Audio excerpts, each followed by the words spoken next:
Nag-asa naman yung zebra. Look, nandun ka zebra. Zebra's running. Look. Hello. Bye-bye to zebra. Zebras are known to be herbivore or they love to eat plants. They spend majority of their day eating plants, leaves, and stems.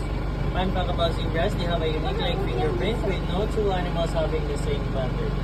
So again, we have here the zebras.